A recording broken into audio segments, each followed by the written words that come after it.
Culture, community, and connections, 3 important elements in today's workplace. Join us for episode 2 of the CG Hour.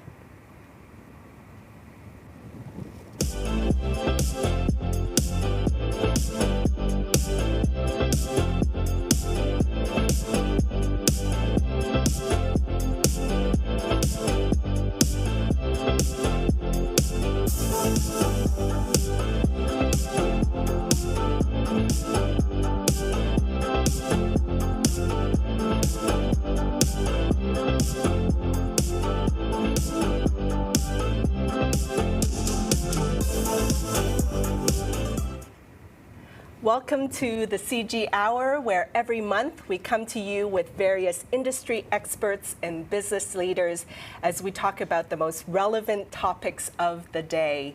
And this month we're going to be talking all about culture, community, and connections.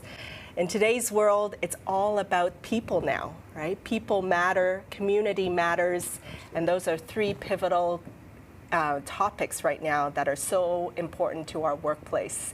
So I hope you join us live. For those of you out there that are missing this live, you can catch this as a replay as well. And let's see who has joined us online here.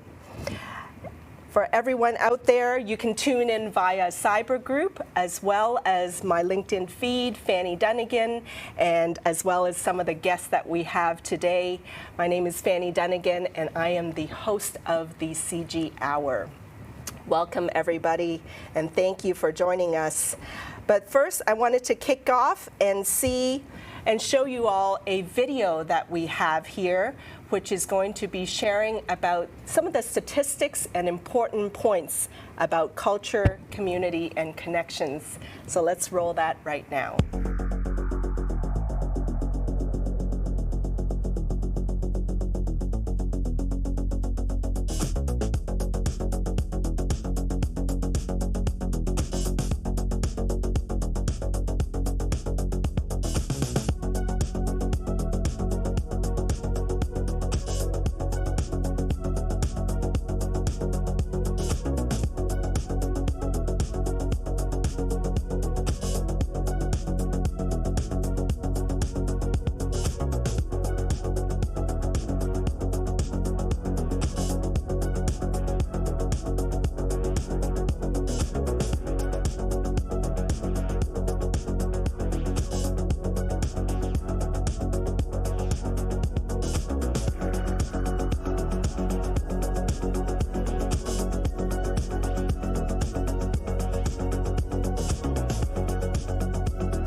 Those are some pretty important statistics right there around culture, community, and connections. But before we jump into those topics, let me introduce you to the amazing guests that we have today. I'm going to start off right with Melissa Ferrer-Smith. Thank you for joining us, Melissa. Excited to be here. To have you on the CG Hour. I want to read people your bio here. Melissa has led organizational effectiveness and talent management as head of HR in global regions, U.S. and multi-state divisions, as well as corporate C-suite offices. She originally grew as a people leader in the airline operations and later on into the human resources field. Her specialties for 20-plus years lie in organizational design and strategy, change management, communication plans, talent development. She credits her learnings to great organizations like Cinemark, DFW International Airport, American Airlines, Tyco Healthcare, and Royal Caribbean Cruises. Tons of travel places. Yes. She holds an executive MBA with an immersion in China from Florida International University and holds a number of certifications, which are her applied methodologies in helping organizations through culture design. A true culture expert right here. Thank you for joining us, Melissa. Thank you, Fanny. And next on, I want to move to our next guest, Raj Asava. Welcome, Raj. Thank you for joining us on the CG Hour. Good to be here. And I'm going to read to you all Raj's bio. Born and raised in India, Raj worked in senior executive ranks for several large companies and held the position of president at 2 startup organizations over the 4 decades of his corporate career in the United States. And he retired as Chief Strategy Officer at Perot Systems in 2010. When Raj and his wife Anna learned that millions of people across the U.S. are food challenged, they moved to action. In 2017, they founded Hunger Mitau, which means wipe out hunger, and a grassroots movement focused on raising awareness about hunger in the U.S., improving community engagement, and channeling resources and contributions of communities in the fight against hunger. A worthy cause, Raj, and perfect for our topic today. And in 4 years since its launch, Hunger Mitau movement has spread to multiple cities across the country and enabled over 40 million meals for Feeding American network of food banks. That's a staggering number. And in the summer of 2021, Raj and Anna were recognized as one of the top 100 philanthropists of Indian origin from across the globe in Indiaspora's 2021 Philanthropy Leaders List. Wow. Raj, welcome. Thank you. Glad you could join us. Thank you. Thank you. Glad to be here. And last but not least, my dear friend Mike Rochelle, colleague, association member, and president. Welcome, Mike. Thank you for coming to the CG Hour. Very good to be here. Wouldn't have missed it. And I wanted to share with you Mike's bio.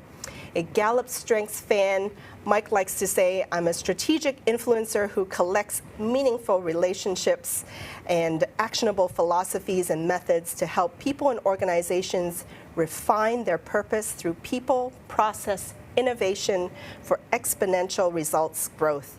And his core belief in people and their potential help him excite others to use their strengths, learning, and experiences in improving their results at work and in life. And he uses his strengths, connectedness, maximization, input, ideation, and belief to make this his reality every day. Every day. And he is a technology executive across a whole variety of companies, including, he's the VP of Cyber Group for Cultural Growth right now, and some other leading technology firms as well. What were those again, Mike? CB Richard Ellis, Jacobs, Time Warner Cable, Awesome. DirecTV, Pearson Education. Thank you. So we have a wonderful experience and expert panel that will be talking all about culture, community, and connections today. So thank you to those that are joining us live and those that are out there. If you're tuning in later on, you can watch the replay. So I want to jump in and first get to that video we just saw. Right? Yep. So many important statistics, so many things about culture, community, and connections. Melissa, what stood out for you from that video? Definitely resonates the piece of culture is tied to revenue and productivity. Yes. By far, yes. I mean, it's evident. You have employees who are engaged, who are valued, who are happy, who are connected in the business, understand the purpose of the business, translates to them being productive, translates to the business overall revenue performance. Perfect. What about you, Mike? What stood out for you from that? Well, I mean, they were all interesting statistics, I think, but the one that we'll talk about even later in the program today is the one that most people know the value of networking, yet almost 50% of executives don't do it when things are going well. Right. So you have, the old thing, you have to pay it forward before you need something to go to. So I think that's the biggest one, and one that I think the audience should pay attention to. If things are going well, get out there and network, because you don't know when you're going to need your network. The last thing we want to be doing is sounding desperate and like asking people for a job when we don't have a job. Yep. Right? Exactly. Yep. What about you, Raj? What stood out for you from that video? Frankly speaking, nothing did. Over the last 4 decades that I have been working in corporate America, we have seen that culture trumps everything. Connection is critical. Right? I mean, these are very, very important things. You live and breathe. And also, Fanny, especially today, we are living in the era of the Great Resignation. Right? Why is there so much resignation going on today? It's because organization, in the speed, in the urgency to make money, profit at any cost, have not paid attention to culture. Very good. And people have, begin to now hop over because they don't understand what the value of culture is. Yeah, so, very good. Absolutely. So a lot of people have many different definitions of culture, right? But I'd love to hear from each of you, like what your definition of organizational culture is. I believe that it's all about the behavior that the organization displays, right, with people.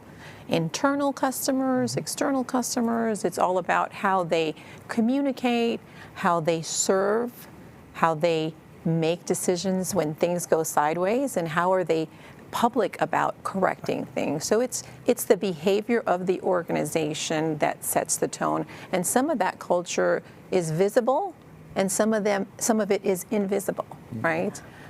So based on the pool of people they have, the job groups, the demographic, the ethnic, the generation, the gender. So there's a lot to be accomplished in the workplace with culture based on the different groups that they have in the business. Even behaviors and mannerisms. Behaviors right? and mannerism, yeah. What about you, Mike? Well, I mean, I think I'm a Simon Sinek fan, so I think it's the why, right? Why do you exist? And then the how, but the how is important, obviously, because you have to know what your capabilities are. But if you know why you do something, that you're building people to the next level of their competency always, that you're developing the organization to provide better value to your customers, and that the customers are actually getting the value and are returning back to you. Those are the kinds of things that any culture would aspire to. But it starts with why. You have to have a why. Absolutely. And it motivates people, right? Especially through tough times. Exactly. Raj, Right. what does culture mean to you in an organization? So culture is values, principles. It is, I believe, foundation to success of any organization. It is what builds an organization on a strong platform. It is what binds the team together.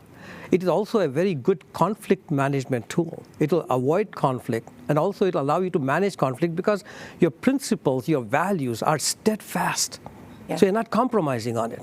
So conflict are much easier to manage in that kind of situation, right? I think that every organization that you see that has strong culture, you'll see that their employees have become ambassadors of the organization. They are no longer employees. Right. They are out there promoting and talking about the organization and how much they enjoy working there.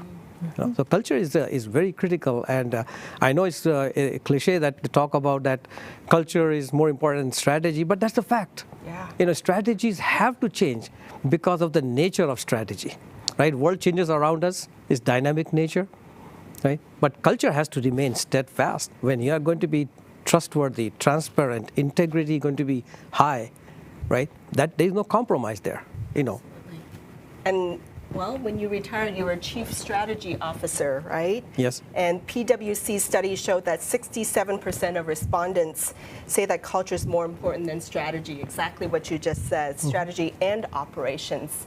Let's dive a little even deeper into that, right? Like, because we can have the most elaborate strategy and plans. How does culture play into it?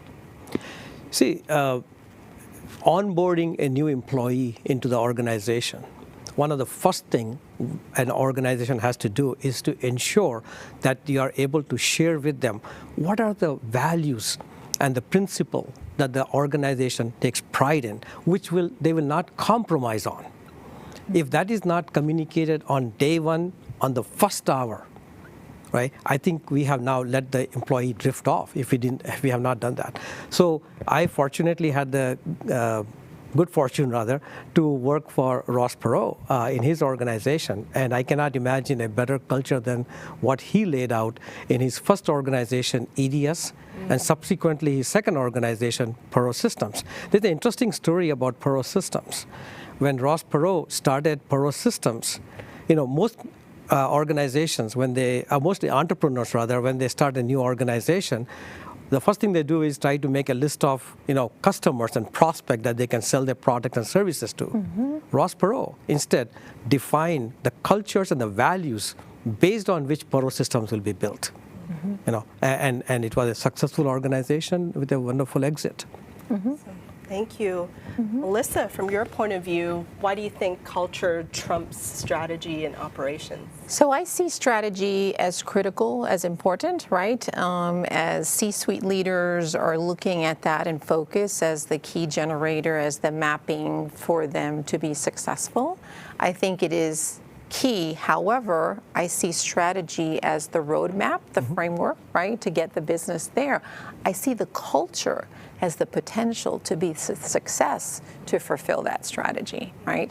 So you could have the best strategy plan, but if you don't have a culture that understands their purpose, what is their role, the value, how's the organization operating, how are their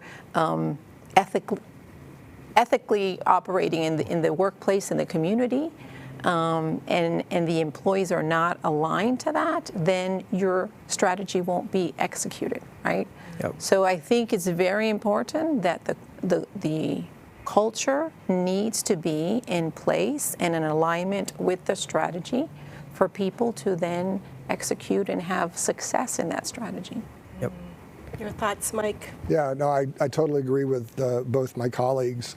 The thing that I see in the marketplace today, though, is that if you have a good culture that is well-defined and you have a roadmap, yet you don't have an agile culture that will enable you to capture the innovation of the brains and the minds of the beautiful people that you have and actually bring it to life, right? Then you can strategize all day long, but you have to have the culture that enables that brilliance to come out every day. And that may mean changing your strategy on a dime, right? Especially we're in a consulting business, right? So for us, every day is a new day. Yes. But even for companies that have been around for a long time, that innovation has to be bred through culture that enables people to take risk, to be agile, to defy the regular things and processes to grab the value that's out there. Right. Absolutely. So. And these days, after 2 years of the pandemic, right, where we've gone from totally remote, or well, all in person, to totally remote, to various forms of hybrid, and it's tough. Like more and more culture has become more important, right? Correct. And what do you see in your organization right now? Like, are you guys adopting remote, in-person, hybrid model? And how do we nurture culture in these different models? Yeah, so the nice thing, you said that people go to culture. Yep. I just joined Cyber Group at the beginning of the year. We're actually building, and we just moved into a new building. It's 3 times bigger than what we had before, and we're doing it because we're creating it as a community space, right? Not only for our people, but for associations like ABTP and the Society for Information Management, or any others that want to come and do events there, because hybrid is really the passage. I think that's the way that we're going to be doing business for a while. But you have to have a place to gather. And if you have a place to gather, and you're agile in the needs of your customers and your employees, then that, I think, starts building the connection that is unbreakable. Yep. Right? And that's kind of the strategy that Surajit, our president, has established. And I grabbed onto it immediately because I think that is the future. You know, a lot of people are either shutting businesses down or they're completely remote. I think in the middle is the right place, at least for us. We join companies because of culture too, Yeah, right? exactly. Perfect, point in case. Right? Yeah. Case in point. Melissa, what about you? I mean, you're consulting from various firms nowadays, and what do you see as the working model or workplace now? And I how see people- organizations who are forward-thinking will give that hybrid model, who will give that flexibility, and not just from a scheduling perspective, but more of going back to understand their employee demographics and what is it that they need, right? There's a lot of buzz out there, retention, let's say pay more, right? Let's retain them through compensation. And in reality, it is not just that. It is, how am I surveying my workforce? What am I doing with that data? And what I promote as a consultant is you need to refresh your business every year. You need to look at your business in how are they operating. Your employee group changes year after year. Your customer needs change year after year. Your competition changes every minute of the day, right? So those are all things that you need to survey and realign. Why wouldn't you do that for the employees who are executing on your strategy? So yes, very important. And Raj, I mean, you're out and about in the community. You're interacting with lots of different organizations and at the same time building your culture within your nonprofit. How do you see the working model in this new era, and how do we nurture culture amongst all that? Sure. So one thing I would say that while hybrid work has become very popular and in vogue term now, but many of us have always been working in a hybrid environment. So frankly speaking, other than few new tools like Zoom, etc., we have always been working in a model where it best suited the goals and mission of the company, as well as the individual's needs and wants. Those were very, very critical. So for example, when a culture is focused on results, as opposed to trying to manage the clock and the time the employee was at work in their desk, you basically are enabling an empowered workplace where people feel valued, they feel trusted, and that culture will actually allow you to work in office, in remotely totally, or in hybrid. And frankly speaking, this really works more for the knowledge worker. Yeah. It really doesn't work for just all the folks out there who are making a living. But for knowledge worker, I personally believe that since the dawn of automation, since computers really came to our desks, remote working was a byproduct. I mean, many of us forward-thinking organizations. Yes, exactly. yes, That's right. yes. Forward-thinking. Forward-thinking Very well organizations, put. not every. Yes. And it's interesting to see, Fanny, that those organizations prior to the pandemic were in disbelief of ever considering and allowing their employees to work remotely, and now they shifted gears. They see the productivity. Some companies have even given up their real estate, right? Yeah. And gone deeper into working virtually. So these are options that are viable, and organizations that are looking at their market and what other organizations are offering employees and are willing to change, right? Providing options to employees, those are the organizations who will succeed. Yeah. If you're stuck in, we need to work from the office, you're going to have great competition, and it's going to be very hard for you to hire and source talent. Yeah. And I want to dive a little more deep into that, because you help companies build their culture, right? And that's one mistake that you mentioned is people that are just stuck in their ways. What would be other mistakes that you're seeing organizations make when it comes to building culture or trying to? I would say, Fanny, probably unintentionally, right? I don't think any business, wakes up and says, I want to retain or control my employees. I think these are all maybe mishaps that are unintentional, but I see some of them being they're pouring all of their energy on the operation, right? Makes sense, right? Because you want the business to progress. They're focusing on the operation and even some of the roles that play out there on the let's execute on the strategy. The other thing I see is organizations, as I mentioned, kind of resistant to change. We're operating fast, it's furious, you invite people to the table, let's share the ideas, but in reality, sometimes we hear again and again, we don't have time to do that. we have to do a quick fix, let's move. So I think organizations oftentimes unintentionally, it could be they're driving more on the operational side and not looking at the holistic picture of employees. They're resistant to change. Sometimes it's time crunch. Sometimes it's simply, this is the way we've always done it, and I'm comfortable with this, and I don't want to change it differently because that would take too much time and maybe the customer would be impacted. But I always, and being a change agent, there's always a way to execute and provide solutions to the business. So on the flip side of that, what would be one tip you would leave with all those HR professionals and others out there around building culture?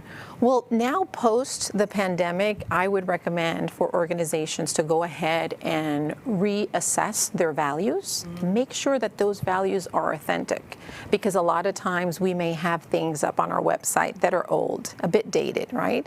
So taking into consideration your work demographic and who you have in play today, survey them. From that survey, you're going to hear lots of things.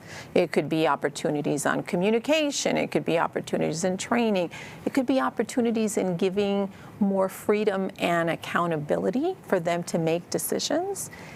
Take that information and put it into play.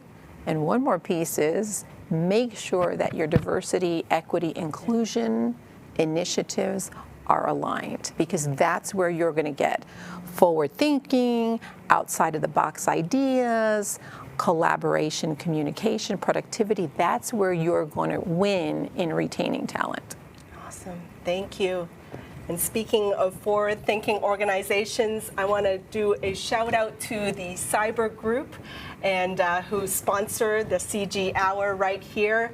And we thought we'd take a little break and share with you some behind-the-scenes footage of the construction and the evolution of that office that Mike was talking about for Cyber Group, because they have been working really hard in building a physical space so that communities can thrive and connections can be made. So let's run that right now. Hey, Cyber Group family, welcome to our new building.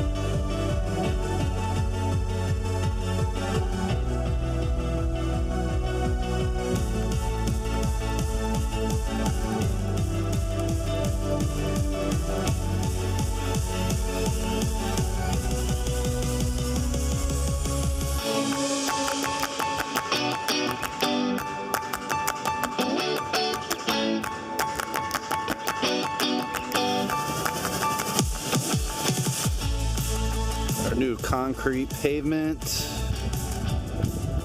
parking spots all ready to go. You may notice our foundation has been fixed, leading up to the ramp. Building a solid foundation here. She's almost ready.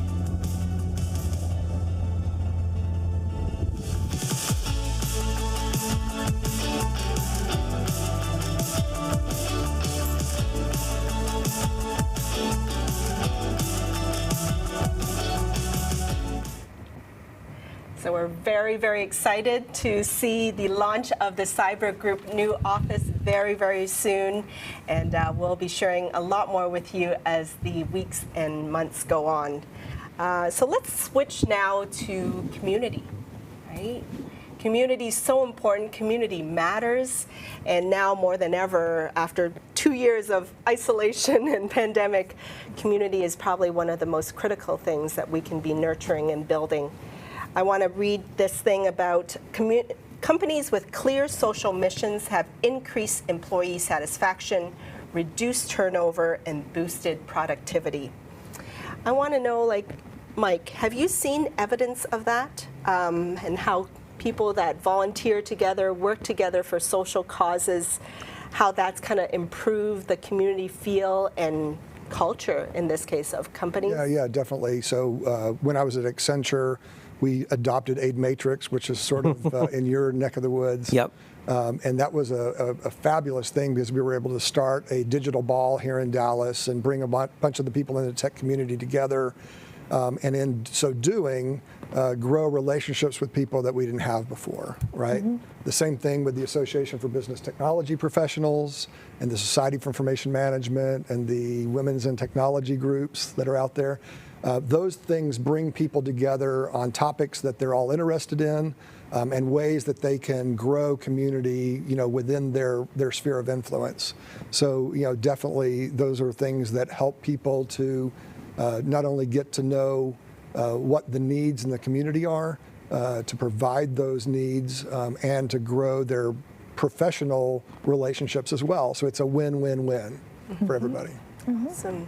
And I do want to add, for those of you that are tuning in live with us, we've had to move to YouTube.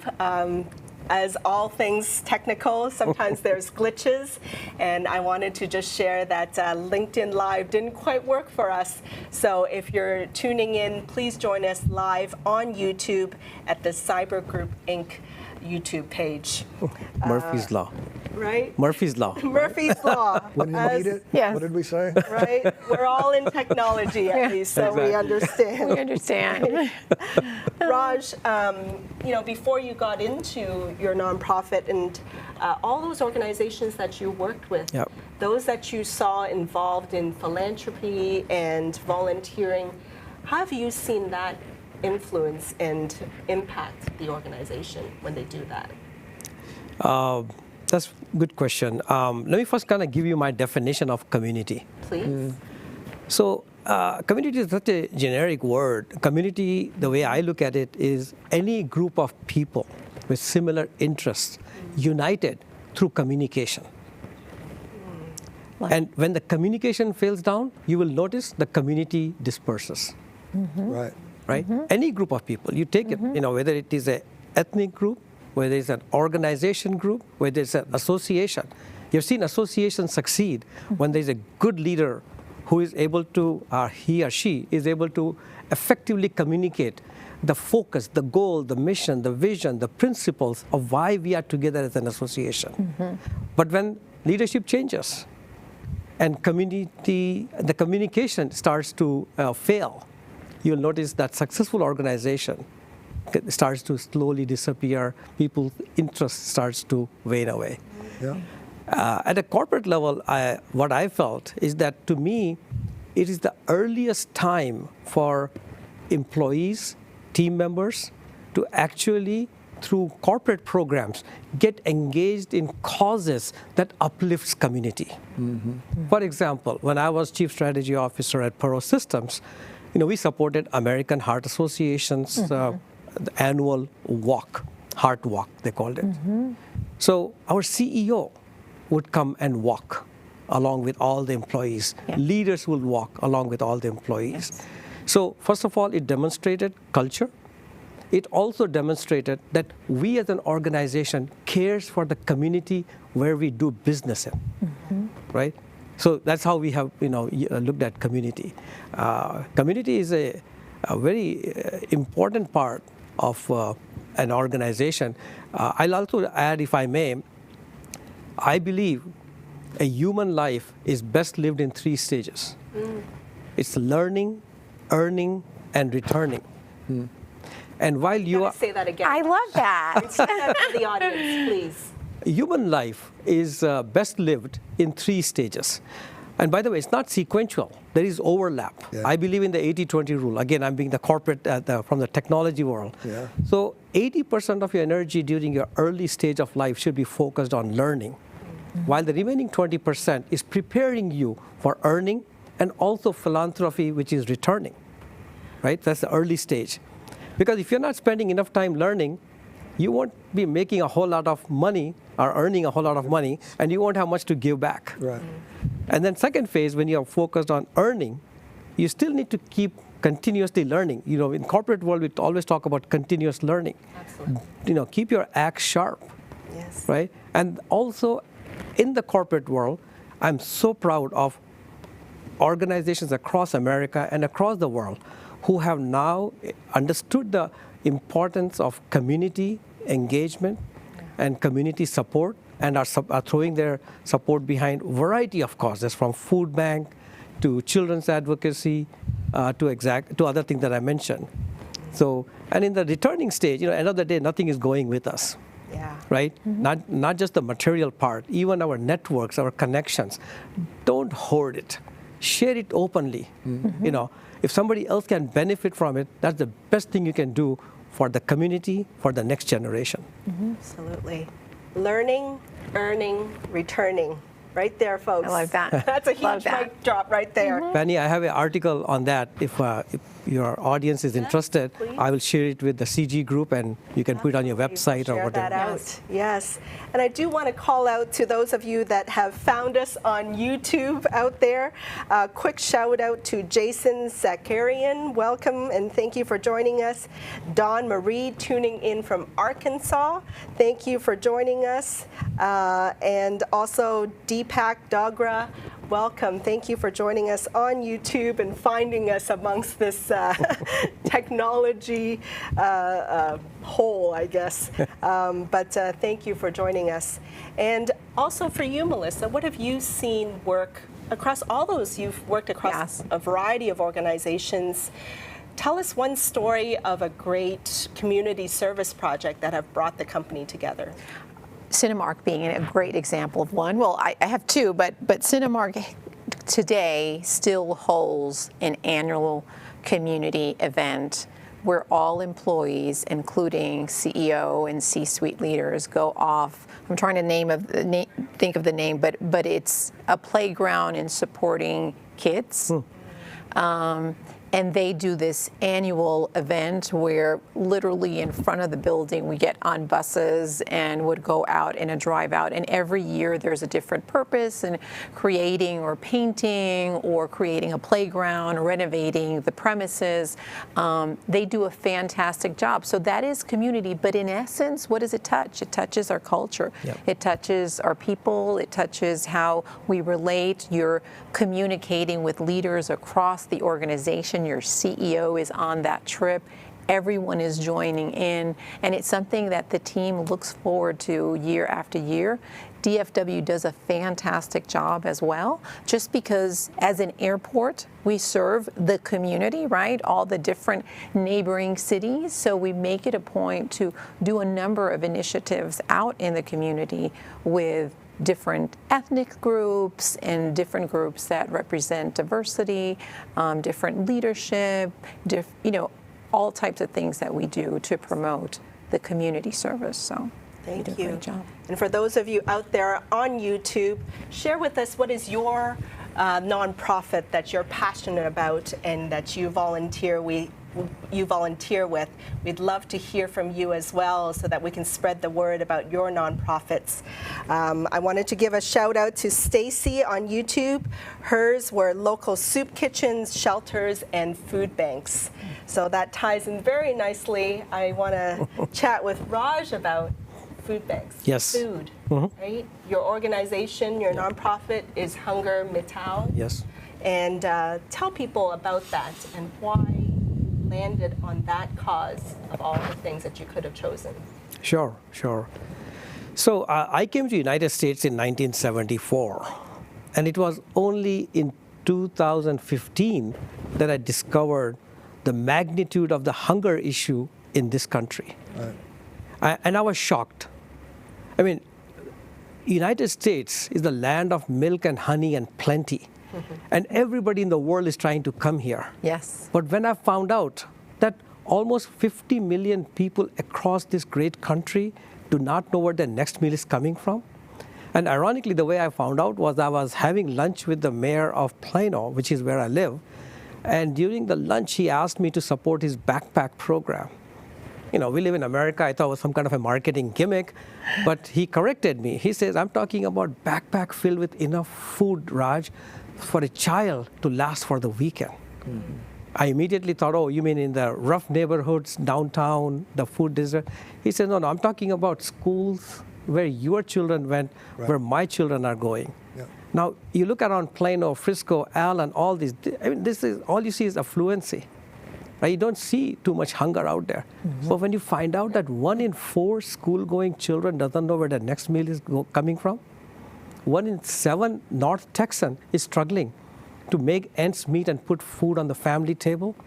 And after my wife and I validated that, you know, we said we just cannot sit there. We just cannot only just write check.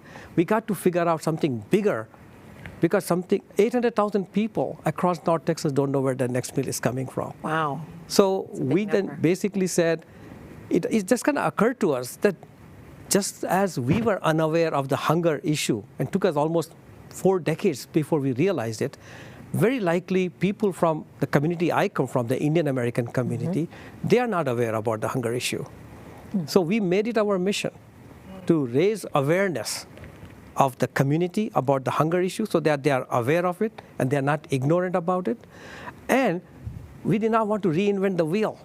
We did due diligence on Food Bank and Feeding America, and we were impressed. For $1, they can provide 3 nutritious meals. 94 cents of every dollar goes directly to food program. We said they're doing a great job, so why don't we throw our weight behind them? You know, so with that, we started this movement. And interestingly enough, it's not an organization. Hunger Mitao is a movement. A movement to engage a community in the fight against hunger by supporting the local food bank through volunteering, through food donation, through funds, etc. And right here in North Texas, it took us like first year, my wife and I must have done over 100 awareness sessions. From 2 people at Starbucks to 20,000 people at Cotton Bowl Stadium. We went out and spoke about the hunger issue and the magnitude of it. And now, we are in the 5th year now, and this movement has brought the community together, and we have enabled over 12.5 million meals right here in North Texas. Beautiful. And the Chinese American community loves this model, and they took it and they replicated it. We mentored them, we guided them, and they are off to the races. And just before today's event, I had a conversation with a leader in the Hispanic community, and they want to launch it for their community, and we are sharing. Ours is an open source model. We're sharing everything. So any community out there, any group of people, whether it's an ethnic community, an association, whatever, if you are interested in joining in the fight against hunger, drop us a line. We'll share all the information, all the lessons learned, best practices, and mentor you. And I really believe that the community plays the last mile in the fight against hunger. The government can do so much, food bank can do so much, but unless the community steps up, it will not. We will not address the hunger issue. Sorry, I took a lot of time there. No, I love that. And I want people to know that that is Hunger Mitao. Hunger and then MITAO. They can go to .org. .org, yeah. Hunger, MITAO.org. You can go to his website. And I love that fact of like your point of give where we live. Yep. Yeah. We start from that nucleus of our family, and then from there, our communities, right? Exactly. And then this replication. Can you just dive just a little deeper into that real quick about this? Because you didn't try to redo it all yourself, right? You just templatize it, right? Exactly. Talk about that concept. So again, Mike, and you all will appreciate it. Coming from the IT background, templatizing is part of our DNA, right? Make it easy, right? Make it easy. Exactly. From the very first day when we laid out the strategy for Hunger Mittal, and we purposely decided not to create another 501c3 and create more bureaucracy, we templatized everything that we did, from thank you note to appeal to website to what does Hunger Mittal means, etc. And we have it all as a kit now. And any organization or any group of people who are interested in replicating it, we share it with them. I'll also expand a little bit on our tagline, give where you live. And I'll be just frank with our listeners here. This country has been so good to immigrants. Definitely. This truly is the land of opportunity. While this may not be our motherland, but this is the land where we are making our living, right? So while we do owe and we are responsible for taking care of our family and friends and the country we came from, but we also need to ensure that where we live, we are also making a difference. We are getting involved in the civic fabric of this country, in the basic necessities as food. We are getting involved and we are addressing that issue and being part of the solution. Love it. And on YouTube, Irfan says, I didn't know until today about this hunger situation. That's overwhelming. And sometimes it really is. It's hard to hear. It is hard to hear. You don't imagine that. Once we know, then we can go and do something about it. I'd love to hear from you, Melissa and Mike. I mean, you're very involved in your communities. Shout out to a nonprofit or association that you're passionate about. I'm very passionate about Diabetes Association and Jude, St. Jude, only because I don't think anyone should be suffering from cancer, right? But the fact that you have young kids who still haven't lived a life. So I'm a big proponent of that, and I'm a big proponent of the Americans Diabetes Association. My mom was a diabetic and passed away 5 years ago. So I live with a diabetic. My husband's diabetic. And so I'm very passionate about wellness, about health, about what we eat. My husband is probably a better walking encyclopedia, but I know a lot, and so get involved. And so those are the two that I contribute, as well as getting out involved in activities. Awesome. Yeah. Mike, Very your cool. passions? Yeah, so my primary passion for the last 7 years has been the Association for Business Technology Professionals. It is a place where we have a business technology networking group where people that are either underemployed or unemployed can come, primarily IT executives and managers. But we service students as well, right? So basically they can come and get services and be introduced to the plethora of other organizations that provide interviewing skills and resume writing and things like that. So we are a kind of a place to come and connect to all those things. And then once they've landed, we invite them to join the association, which is learning, growing, and sharing. So it's similar to your thing. Yeah. So we learn together through speakers and networking groups that we do. And then we share that openly with the community. Like you, we've templatized ourselves, and we give everything away free, right? Nice. People have to buy their meal. That's pretty much all they have to do when they come. And then the sharing part is just a natural outgrowth of having learned and being shared with that we give out. And then that becomes a way of life that is a beautiful way to grow the community of fellow technologists. We changed the name from IT to BT, which is information technology, just business technology, so that we could include people from marketing and people from HR, because most of our jobs now are technology oriented, right? There has a little component. And that has brought a breadth of experience and perspective to the group that is extraordinary as well. Can I throw out two more? Real quick. Okay, real quick. Feed the Hunger is one that's associated with what you do. Yeah. When my kids were little, we would actually package bags once or twice a year that would go out primarily to the Dominican Republic and places like that. But we would eat a meal like they were going to eat, and then the kids would bag it. And there's nothing like getting your family involved in some of these kinds of activities, and I'm sure that you guys do with yours as well. And I'll end it there. Thank you. And I also want to give a shout out to another technology association, the Alliance of Technology and Women. We want to share an event that they're having coming up on April 14th. So let's roll that clip right now.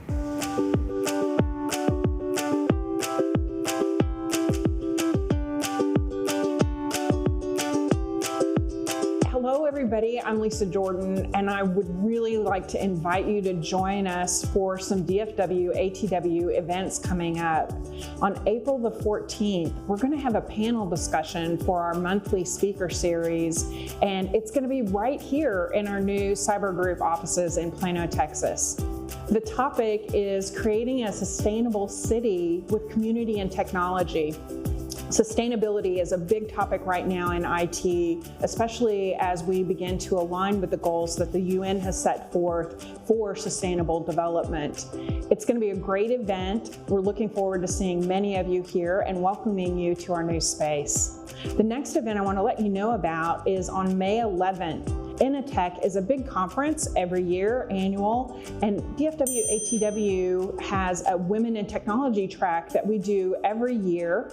This year, we've got a great set of panelists lined up for a variety of topics. We have a luncheon in the middle of the day and a keynote speaker. It's just going to be a great event, May 11th, Irving Convention Center. And just after that, we're going to have a happy hour, and we would love to see you and network with you there. These events are all easily signed up for. You can go and register on the dfwatw.org website, and you can choose either the monthly speaker and networking series, which is April 14th, or you can choose to attend the Initech conference on May 11th, or come to both. We'd love to meet you there.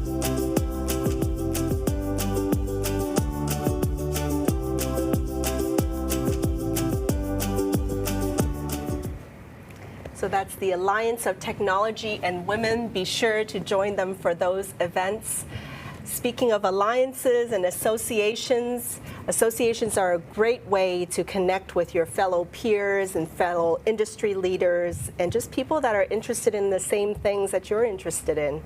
And one of the things that we've kind of all noticed, I think, and we mentioned it at the beginning, is that all too often we see people network and connect when they're in the midst of a job loss, not when they're comfortably in a job at the time. And I want to kind of go around and then get everyone's perspective and advice about the importance of networking and establishing connections. I mean, from your perspective, you're pushing forward this movement, right? It's all about connections and networking. Exactly. What's your advice around that and people that don't do it more? Well, connections are best made when you are in the driver's seat, right? I mean, so why would one want to subject themselves to be out of a job or out of whatever position they are in, and then struggling? Because you're no longer in the driver's seat, you no longer left yourself in a position to negotiate and get what you want to get. One thing, though, I would like to add, Fanny, is that I look at connection as two-dimensional. One is networking, another is collaboration.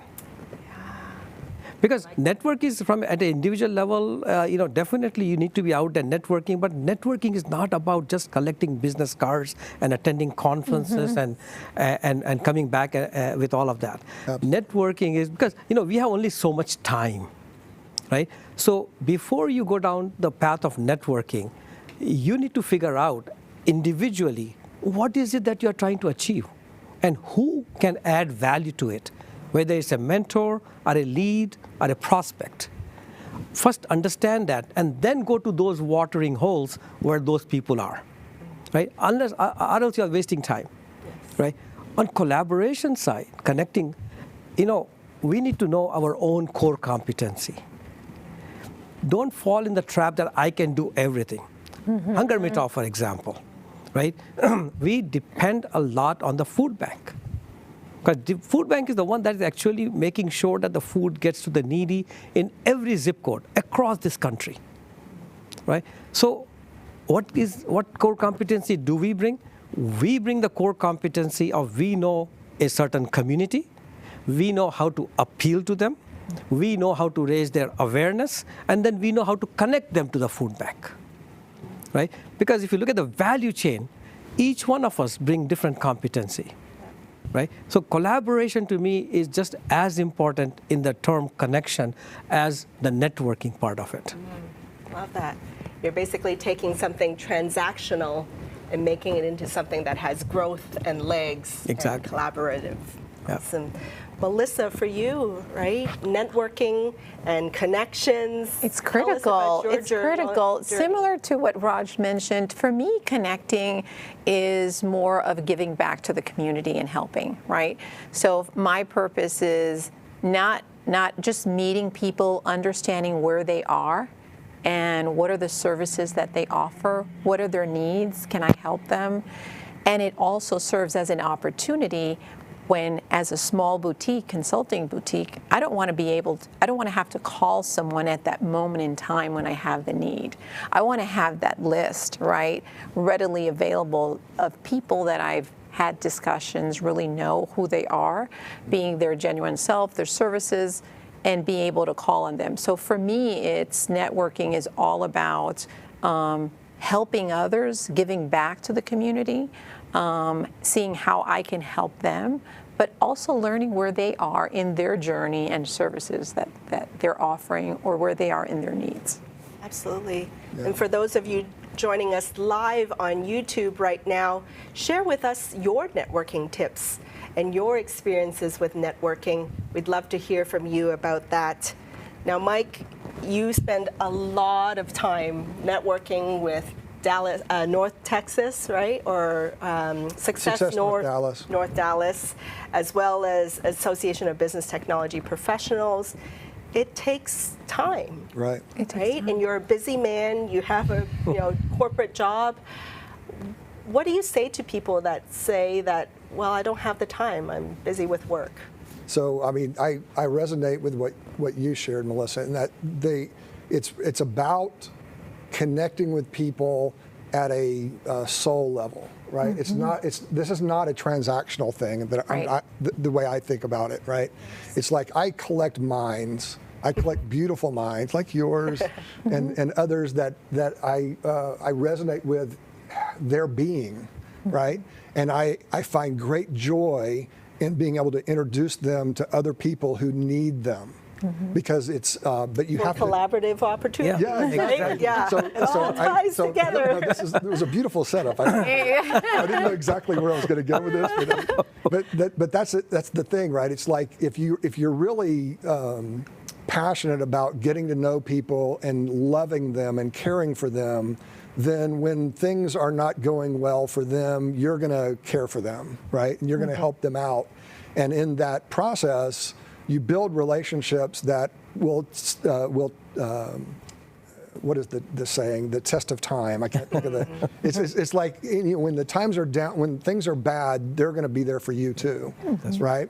So the example that I would give is that in the last couple of years, business was very difficult. I mean, it was hard because you couldn't get together with people, you couldn't meet new people.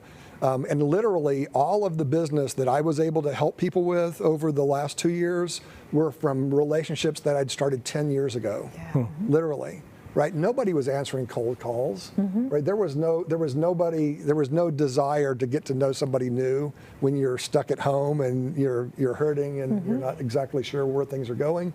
But old friends help old friends, right?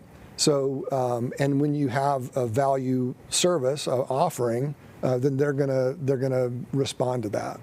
So I think it's an inward thing. It's loving and caring for others first, giving first, giving it forward is the term of art, right? And then whenever it's necessary, it will come back, but it's not going to come back where you gave. It's going to come back in some other way. Right. But I know it. happens. I know and I trust and I believe that that's going to happen. So for those that don't do networking now, it's going to be harder on you if you don't look forward and build relationships that will steady the ship when the storms are there, right? So I think that's the answer. I'd love to get a quick networking tip from each of you to kind of round out things. Raj, when you go out there in your communities, what is something that someone out there in the audience can adopt that you've learned? Well, first of all, there are two pieces of advice that I would give. Please. One is connection, for it to be solid and sustaining, it has to be mutually beneficial. If you are trying to get something out of that equation, but you don't have anything to give back, Right. I mean, it's a transaction. And trust me, second time around, they won't be there for you. Right. So it has to be, always think from that perspective. And I think, Mike, you brought that up. I think is, what can I do for that other person? Right. In fact, that's a great door opener or icebreaker, or, rather than going and saying, hey, are you guys hiring? No, that's not connection, right? So you're already put yourself in a weak wicket. A second thing, I say that, as I said earlier, you need to be purposeful on who you are trying to connect with. And once you decide that this is the organization, these are the individuals that I want to connect with, then don't quit. Don't quit. Even if they say no. In fact, my wife always kind of picks on me. She says, why can't you accept no? I said, well, I admire this organization and I'm going to work for them. And I'll give you an example, something that only my family knows so far, and very few people. I always admired Ross Perot. I worked when I used to work at GM. GM bought EDS, and I learned the culture. I looked up to him, and I knew that someday I'm going to go work for Perot Systems.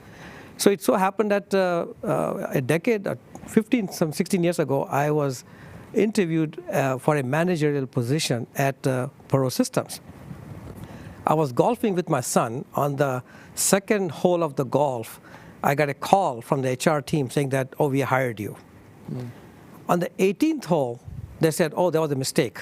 Oh, gosh. Right? So all the 17 holes, I mean, we are just having a good time. We say, okay, I'm going to start a new company. On the 18th hole, they said there was a mistake, there was an error, oversight. Well, most people would have quit, saying, who wants to go work for that company? But I admired that organization. I admired Ross Perot. I admired Peter Altabuff, the leader running the organization. So I remained in touch with them. 3-4 years later, I actually joined them as a vice president. Right? So never quit. If you believe in a certain connection where you feel you can add value, and that's some place you want to actually, contribute to, keep at it. Persistence wins. Yeah, I don't mean spam them. Please don't take that wrong. Yes. Quick tip from the audience on YouTube. Stacy says, we are part of an interconnected web of folks, and it's important to strengthen weak ties and maintain strong ties. Ain't that the truth? I do want to round out this session with one last quick break to share with you the Association of Business Technology cheer event that's coming up later on this month. So let's roll that.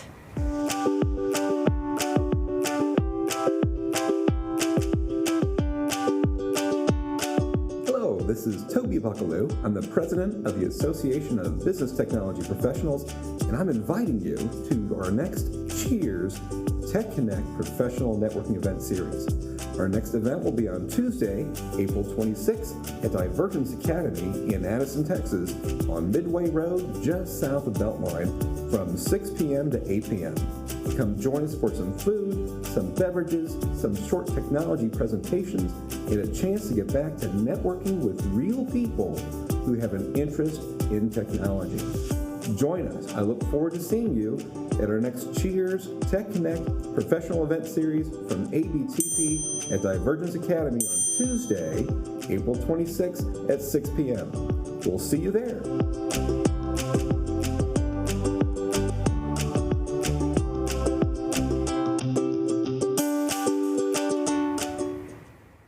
So be sure to join us for the ABTP Cheers Tech Connect event as well. Register at abtpdfw.org.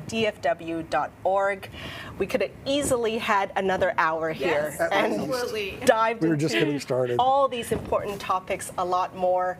But all we have is that one CG hour. And but thank you. Shout out to Cyber Group for sponsoring and leading this conversation with Thanks, us.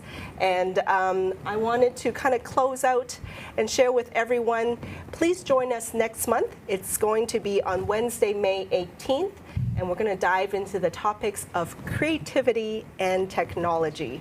So again, very important skills, especially creativity in today's workplace. So be sure to jot that date down, Wednesday, May 18th, again at noontime Central. Be sure to join us for that. And thank you. Thank you, Melissa. Thank you, Mike. Thank you, Raj. Thank you so much for all your time and your insights when it comes to culture, connections, and community. And all of you out there, just want to round it out and say people first, driven to transform. All right. Thank you for tuning in, everyone. Thank you. It's a wrap. Thank you, Fanny.